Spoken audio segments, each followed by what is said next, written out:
영상 하단 더보기 클릭하시고 무료 소통방으로 들어오시면 리플에 대한 실시간 자료 그리고 매수가, 매도가, 비중에 대해서 무료로 제공해 드리고 있습니다. 간단히 참여 가능하시겠고요.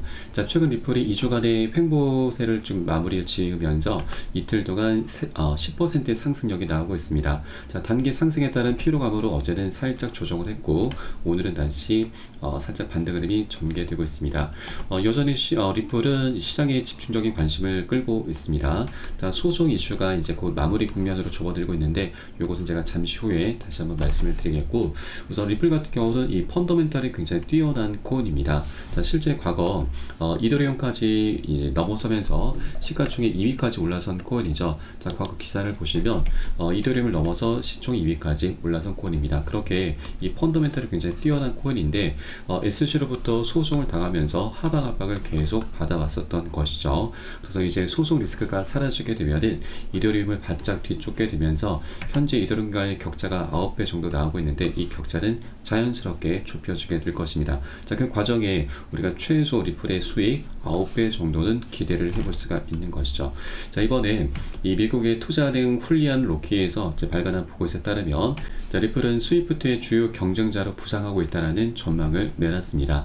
자, 블록체인 기반 결제 솔루션인 리플은 수십 년 동안 국가 간 결제 분야에서 지배적인 영향력을 과시하고 있는 이 국제은행 간 통신 협정의 주요 경쟁자로 부상하고 있다고 진단을 했습니다.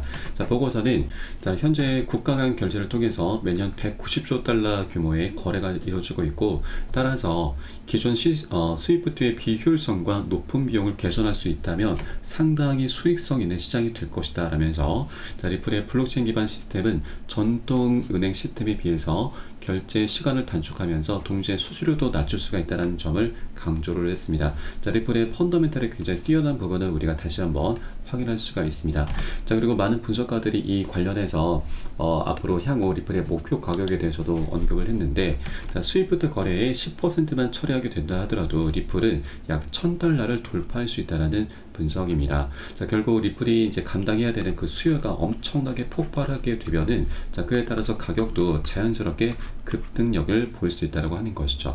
자, 그리고 이 그레이스케일 운용사에서도 자, 리플을 스위프트의 대안으로 꼽았습니다. 자, 그러면서 이번에 미국 최초로 그레이스케일에서 리플의 펀드를 출시를 했죠. 이것은 리플의 ETF의 전 단계라고 볼 수가 있습니다. 자, 그렇게 스위프트 전통 금융 시스템에서 자, 리플의 역할이 더욱더 부각이 되면서 이제 스위프트 거래의 10%만 처리하게 된다 하더라도 리플은 역대급 폭등 랠리가 펼쳐질 수가 있는 것이고, 지금 현재 구간은 그 초입이라고 볼 수가 있는 것이죠. 그래서 우리가 이런 리플의 펀더멘탈에 더욱더 집중할 필요가 있다고 말씀드리겠습니다. 자, 그리고 최근 이 리플은 두바이 금융 서비스 측의 승인을 획득을 했습니다. 블록체인 결제는 첫 사례로 현재 기록되고 있습니다. 자, 이를 통해서 리플은 자, 아랍에미리트 두바이에서 리플 페이먼트 다이렉트를 포함해서 국가 간 결제 서비스를 도입할 수 있게 됐습니다. 자, DFSA가 블록체인 기반의 결제 서비스를 승인한 것은 리플이 처음입니다. 그래서 이제 국가 간 결제 서비스 시장에서 리플의 역할이 더욱더 부각되면서 자, 펀더멘탈은 더욱더 두터워질 것이고 또 수요도 계속 급증하게 될 것입니다. 자, 이런 것들은 결국 리플의 가격 상승의 핵심적인 요인으로 작용될 수밖에 없기 때문에 자, 이런 것들을 고려해 본다라면 자, 리플이 동전 가격에 머무르고 있는 것은 정말 말도 안 되는 일이다라는 걸 우리가 알 수 있겠습니다. 그래서 자, 우리는 어떻게 보면 역사적인 그런 급등 흐름의 초입 구간을 바라보고 있는 것이고, 그래서 나중에 우리가 급등하기 전 미리미리 이런 초입 구간에 선점을 해주신다면 이 엄청난 수익 구간을 우리가 모두 다 누려갈 수 있다는 걸 말씀드립니다. 자, 다만 한 번에 급등할 수 있는 건 아니죠. 자, 계속 상승 조정을 반복하면서 방향성이 만들어질 것이기 때문에 우리는 이런 조정 흐름에 절대 털려서는 안 되시고 오히려 이런 것들을 활용을 해야 됩니다. 미리미리 시장이 과열됐을 때 단기 고점에서는 비중을 먼저 살짝 덜어내고 눌림목에서는 우리가 덜어낸 비중을 다시 실어가면서 그렇게 시장 상황에 따라서 유동적으로 비중 관리를 하면서 안전하게 매수가 매도가 잡고서 공략해 나가실 거고, 이 부분은 우리 코인시장이 24시간 열리고 있기 때문에 사인이 나오는 대로 새벽이든 언제든 시간 가리지 않고 여러분께 발빠르게 무료 소통방 통해서 공유를 해드리고 있고, 여러분도 이 사인에 따라서 발빠르게 안전하게 매수 매도 진입을 해주시면 되신다 말씀드리겠습니다. 그래서 영상 하단에 더보기 클릭하시고 무료 소통방 링크 통해서 간단히 참여 가능하시겠고요. 현재 이 스마트폰으로 시청하고 계신 분들께서는 모바일, 그리고 컴퓨터 시청하고 계신 분들께서는 PC 전용 링크 통해서 간단히 참여도 가능하시겠습니다. 자, 그럼 마지막으로 이 소송 관련해서 한번 살펴보도록 하겠습니다. 자, 우선 이 최근 이 SC의 전 변호사는 SC가 리플 판결에 항소할 확률을 75%로 분석을 했습니다. 자, 그 이유로는 만일 SC가 항소를 하지 않게 되면은 암호화폐 자산 사건에서 SC 입지가 약화될 수 있다는 점을 들고 있습니다.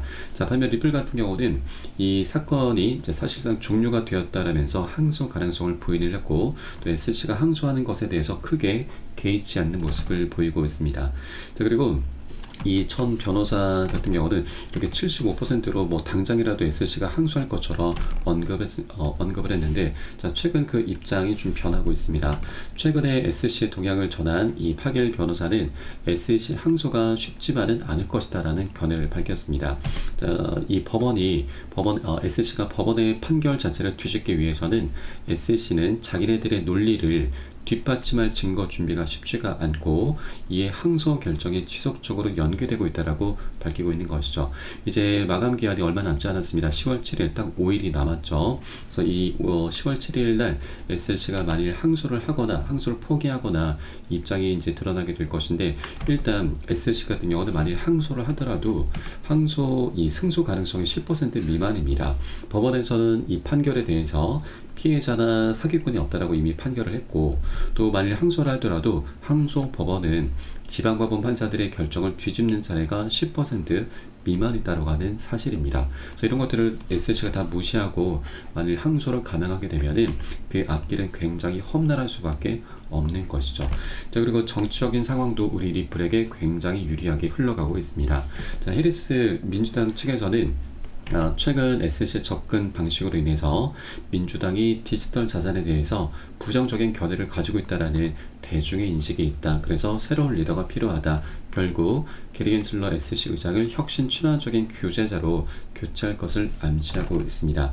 자, 그리고 최근 이 해리스 부통령 같은 경우는 대통령에 당선되면은 암호화폐 산업의 성장을 지원하겠다라고 약속을 했죠. 자, 친암호화폐적인 노선을 채택한 것입니다. 자, 여기에 이런 분위기 속에서 만일 SC가 이 항소를 이어가게 되면은 리플의 이 소송이 세간의 주목을 가장 많이 끌고 있기 때문에, 자, 이것은 친 노선이 아닌 반 노선으로 비춰질 수가 있는 것이죠. 그래서 이런 정치적인 상황도 SC의 항소 가능성을 매우 낮게 하는 그런 요인으로 작용되고 있다는 걸 말씀드리겠습니다.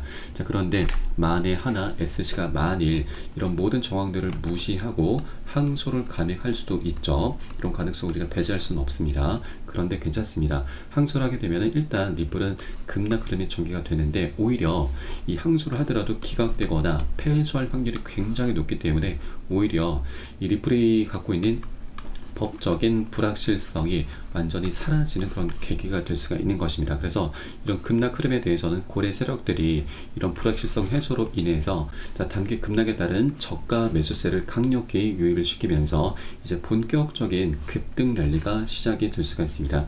자, 또한 이런 단기 급락 흐름은 오히려 신규 매수자들에게 굉장히 좋은 기회가 될 수가 있는 것입니다. 그래서 이런 리플의 향후 방향성에 우리가 더욱더 집중을 해야 될 때라고 말씀드리고, SC가 만일 항소한다 하더라도 우리 리플이 갖고 있는 방향성은 절대 훼손되는 게 아니다라는 걸 여러분께서 다시 한번 꼭 체크를 해 주시기 바라겠습니다. 자, 그렇게 리플은 이제 펀더멘탈을 기반으로 해서 소송도 마무리가 됐고, 이제 펀더멘탈을 기반으로 해서 멋진 상승 랠리가 펼쳐지게 될 것이고, 리플 같은 경우는 이 소송이 마무리가 된 이후에는 ETF 출시, 그리고 EDX 마켓 상장, IPO 등 이런 여러 가지 그동안의 숙제들로 남아있던 것들이 이제 하나둘씩 풀려감에 따라서 강력한 호재로 변하게 될 수가 있습니다. 그래서 우리가 아직 동종 가격일 때 꼭 미리미리 선점을 해줘야 된다 말씀드리겠습니다. 자, 다만 아까도 말씀드렸지만 리플 같은 경우는 굉장히 오랜 기간 동안 하방 압박을 받아왔던 코인입니다. 그래서 이 물려있는 투자자들이 굉장히 많이 포진이 되어 있습니다. 강력한 매물대가 현재 구축이 되어 있는 것이죠. 자, 이 구간을 한 번에 뚫을 수는 없는 코인입니다. 상승 조정을 반복하면서 방향성이 나오기 때문에 우리는 이런 저점 매수 기회를 계속해서 누려가면서 안전하게 비중 관리하고 매수가 매도가 잡고서 장기적인 관점으로 꼭 끌고 가주셔야 되고, 이 부분은 제가 무료 소통방을 통해서 실시간 빠르게 여러분께 공유를 해드리고 있습니다. 중간중간 세력들이 어떤 일을 꾸미는지, 그에 대해서 우리는 어떻게 대응을 해 나가야 되는지, 이런 모든 부분들 여러분께 실시간으로 공유해드리고 있으니까 함께 동참해 주실 것을 권유 말씀드리겠습니다. 자, 마지막으로 영상 하단에 더보기 클릭하시고 무료 소통방 링크 통해서 간단히 참여도 가능하시겠습니다. 그럼 오늘 영상은 여기서 마치도록 하겠고요. 추후에 좀 더 좋은 소식으로 발빠르게 찾아뵙도록 하겠습니다. 지금까지 코인농부 촌보였습니다. 감사합니다.